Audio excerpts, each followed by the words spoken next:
there, Griff Hamlin here from Blues Guitar Unleashed. Welcome, thanks for joining me today. In this video, I'm going to try to tackle a very broad question in a reasonable amount of time. And the very broad question is, how to blues guitar solo. How do you do it? Step by step, how do you do it? Doesn't seem like it should be a difficult answer, but it's a little bit tricky.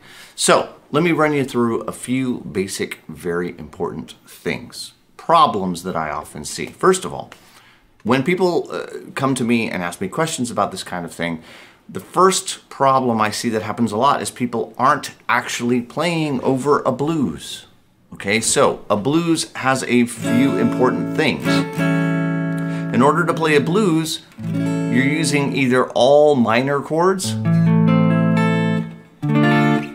or I'll say primarily minor chords, or dominant seventh.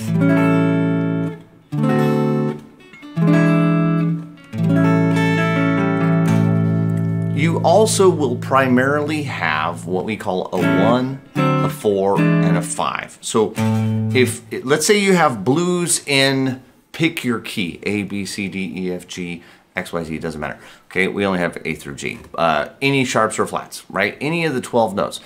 No matter what key you're in, let's say you're doing blues in A, that means A is the 1. Okay, so if somebody says, hey, this is a blues in the key of A, that means A is the 1. So all you gotta do to find the 4 and 5 is go up a string to the 4 and go up 2 more frets to the 5. So it's really easy, okay? It's not like that's super tough. If you're in G, it's G, C, and D, F, B flat, and C, E, A, B, right? That's 1, 4, and 5. You need those primarily. So you would have something like, again, if we're in A, D, E minor, or A minor, D7, E7. But they're all either minor or 7th.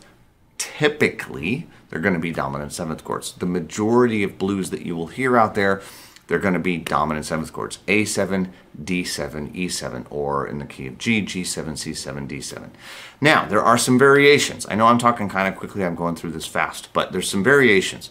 Occasionally, you might see another chord in there, but I'm talking like overarching thing here. Now, I do often also get asked if they're major. What if you have A major, D major, and E major? They're not. One of the things you got to avoid is major 7th. These are, you know, obviously jazzier sounding. We don't want those kinds of chords you don't really play blues over. If you have just major chords, technically speaking, you can approach them as if they are a blues, but you don't have to. So at that point, it becomes a choice. With the dominant 7th chords or the minor chords, particularly with the dominant 7th chords, you kind of have to approach them that way. Okay, and here's why. A little bit of music theory, but you can't actually have 3 dominant 7th chords in one key. That breaks music theory. Okay, so blues is broken. That's awesome about it. It's also kind of a pain. So let's say I got A7, I got D7, and I got E7. There's no key, even though I say this is in the key of A, okay, because that's, I'll say, the main chord that I keep coming back to. There is no key anywhere on any planet in any music theory system where you can have an A7 chord as a 1 chord. It just can't happen. It just doesn't exist, okay? That's okay. All us blues people have learned to talk about it and say, okay, this is a blues in A. We all know what we mean. Okay, believe it or not, I'm actually really particular. You'll notice, if you go and watch a whole bunch of my videos, I don't say blues in the key of A, unless I'm like blues in the key of A, and I'll put my air quotes up. I don't say that because it's not entirely accurate. Now, blues in A is something that we kind of all say, but I won't say the key of A. And I know it's a weird thing for me. I just like to be really precise in my language. But blues in A is something that all us blues people have kind of come to understand, that that means we've got an A7, a D7, and an E7. And we realize that, okay, it's not an actual key, but it's kind of a group of chords that goes together, and it's blues, and we're okay with it. We're all like, yeah, cool. Well, key A, great, we're good. Okay, we know what we mean. But the reality is that that's not what's going on. Now, I know this is a lot of theory babble, and so right now you might be going, I don't care, I don't care, I don't care. Well, here's why you care. A7, D7, and E7, right? Those are three different chords that can't possibly all be in the same key. So therefore, I can't play one scale. Okay, the actual like official, you know, theoretically correct scale to play over an A7 is typically called the A Mixolydian scale. I'm playing it right now. The problem is that if I continue to play that over the D7, it'll make it sound like a D major 7 instead of a D7. So I'll be playing that note over, it'll sound like kind of weird. There's just things that will go on. I'm sorry, not that note. This note. It'll sound weird. Okay, so we can't do that. That would mean, okay, that we would have to change, for every single chord that comes along in our blues, we'd have to change completely what scale we use. Now, that is actually a way more advanced approach to blues soloing, is to treat each chord as like its own new key. And, you know, I do that. Yes, I play that way a lot. I like the sound of it. But it's significantly more advanced. You'll hear players like Robben Ford, Matt Schofield, Josh Smith, Joe Bonamassa sometimes. I know he's perfectly capable of it. It's not typically how I hear him approach music. But a lot of, I'll say, more modern blues players. But also if you listen back to like old B.B. King, old T-Bone Walker, some of that kind of stuff, those guys would actually follow the chord changes pretty reliably. Not all the time, but they would a fair amount. So that leaves us in a position where we don't want to have to change the scale every single new chord. I mean, like that's going to get, like, we're going to be so tired and so frazzled trying to do that. It's going to be really tough. So what we need is we need a sound, a scale that will kind of work, okay? And we have exactly that in what's called the minor pentatonic scale.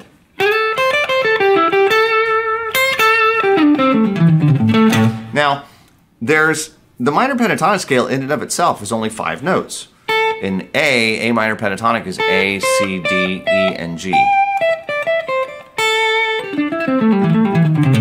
Okay, so what I can tell you, like the stupid, simple, straightforward answer right here is if you have a blues in A, play the A minor pentatonic scale the whole time. It'll work. Okay, that's it. Done. Like, as the little jam that I was doing as I started this video, that was the A minor pentatonic scale over a blues in A. That's it. Like, it doesn't have to be this big grandiose explanation. That's what you do. Now, of course, there are other factors. The first factor that usually comes into focus is, okay, how do I play the A minor pentatonic scale? Okay, I can tell you that it's A, C, D, E, and G, but how are you actually going to play it? All right, so there's a few different options. There's actually a lot of different options. And I've made videos that will go through all 5 of what we call the boxes. A, C, D, E, G, A, C, D, E, G, A, C, D, right? C, D, E, G, A, C, D, E, G, A, C, D. But notice that D, E, G, A, C, D, E, G, A, C, D, E, G, A. Like, all these different boxes are the same 5 notes. You can also just play my little 4-note solo pattern.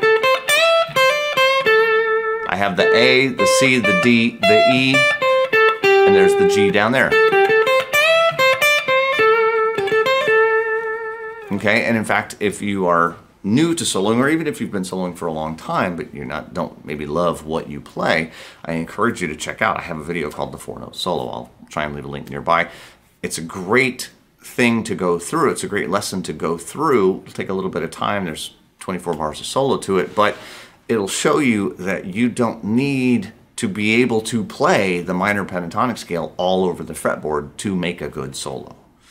And most solos, most great, amazing solos that you know in your life actually don't take up that much fretboard real estate. It's not really a requirement. So, again, the simple answer to the question, how do I solo? How do blues solo, right? Is take the minor pentatonic scale that goes with the blues key that you're in and play that all the time, all right? And that might seem kind of simple, right? But let's say I have a simple little slow blues. I'll just enter a little slow blues in A into my looper. Okay, this is always my favorite way to approach such things. So I'll do A for 4 bars. And this little riff kind of gives the impression of the A7 chord. But I could play the A7 chord and then the D7 for 2 bars. Back to the A7 for 2 bars. Then the E7, D7, back to the A7, and the E7 to finish it out. So here's my scale. I'm going to use my little 4-note solo pattern. Hey, that actually sounds like blues soloing. What do you know? It is. Again, this is not fancy.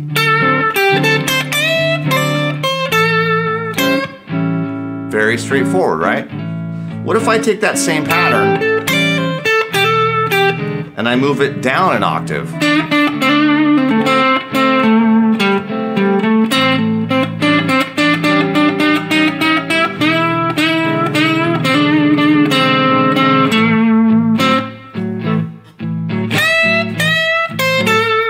I've got it in 2 places.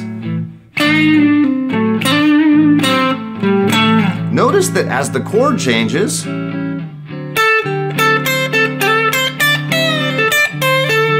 I can keep playing the same thing.